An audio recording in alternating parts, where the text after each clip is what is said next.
Yeah. I am a backyard chicken keeper, as many people are. And about 5 years ago, I had a flock of 6 hens and no rooster. And I thought, well, I might think about getting another rooster. My previous rooster had lost his life defending his flock against an untoward attack by a weasel. So I thought maybe I should think about another rooster. And about that time, a friend of mine listed on Facebook that she had gotten a speckled Sussex cockerel in a lot of what should have been all little hens. And she needed to get him out of downtown Montpelier, Vermont, right away before he outed her to her neighbors. So I told Lydia that I would take that little bird. I drove up to Vermont, I put the bird in a box, I brought him home. He was pretty cute. And we called him Bob, after Lydia's husband, who is also my cello teacher. Bob, the cello teacher, Bob the rooster. So Bob grew up to be a very handsome rooster. And he was great with the hens. He was really good with the hens. He was kind to the hens. He didn't beat them up. He would say to them, "Come right over here. There are beautiful grubs right here." He put them all to bed at night. He was really terrific. However, Bob hated people. My mother-in-law moved in with us that fall, and he particularly hated her little dog. I didn't like that little dog either. And in any case, Bob started a war with everyone in the household. He attacked my husband. He pinned my mother-in-law up in her car. He was determined to kill that beagle. And I would tell them, if you would just carry a basket of grain with you and strew grain in front of you like a grain dispensing goddess, Bob would love you. Bob does not treat me like that, I would tell them. That was actually a lie. Bob hated me just as much as he hated everyone else, but he was my rooster, damn it, and I was going to defend him. So we rocked along for a little while with kind of an armed truce with Bob, and people would complain to me about Bob, and I would say, just calm down, he's fine. So Hugh and I went away for the weekend, and when we got back, apparently it had been a bad weekend for Bob, because my mother-in-law was in tears, and she said, "I cannot live here with that terrible, terrible rooster. I am going to move to Rivermead. It's either me or the rooster." Now, my mother-in-law was the world's kindest, gentlest, calmest woman, so you know it was bad when she started like that. So Hugh said to me, "Look, you need to get rid of that rooster." I said, "Oh, okay, I will get rid of Bob." So I put an ad up on Craigslist, and the same afternoon I went over to Keene to the Cheshire Horse. And I'm standing there at the counter buying my doggy bickies. And a guy comes in, and he comes up to the counter, and he says to the woman behind the counter, "I need a rooster. I got 12 free-range hens, and I need a rooster."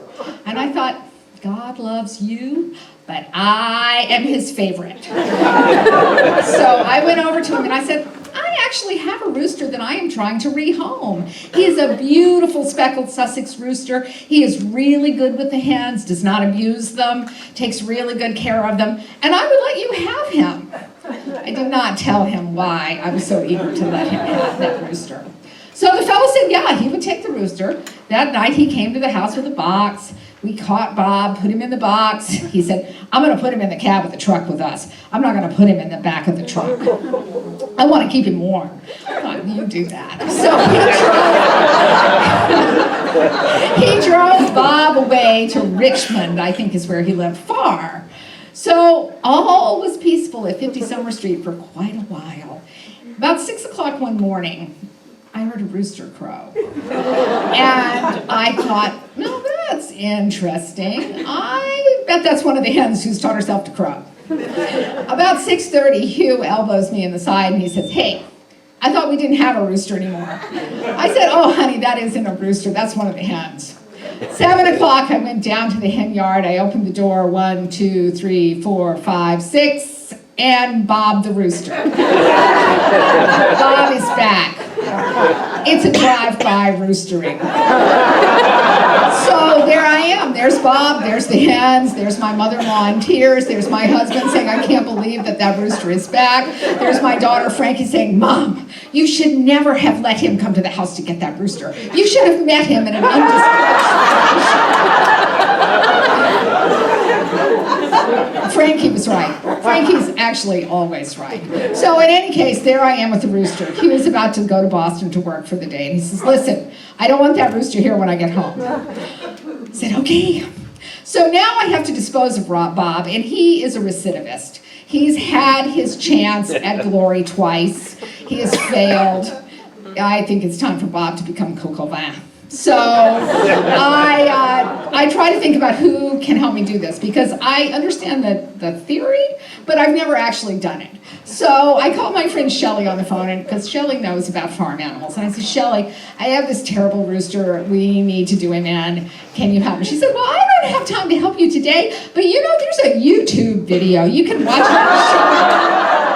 You get you a milk jug and you tie it upside down next to a fence post and put him in head first. It'll be all over. Hugh can do it for you. I thought Hugh was not doing that. So I call Matt Garabrandt, who raises hens, and Matt says, I know how to do it, but if I were you, I'd put him in a box and take him up to Temple Mountain. And I call the guy and let him go. And I call the guy who raises meat birds down the road, and he says, well, I'm not set up to slaughter. If I were you, I'd put him in a box and take him down to Sharon and let him go.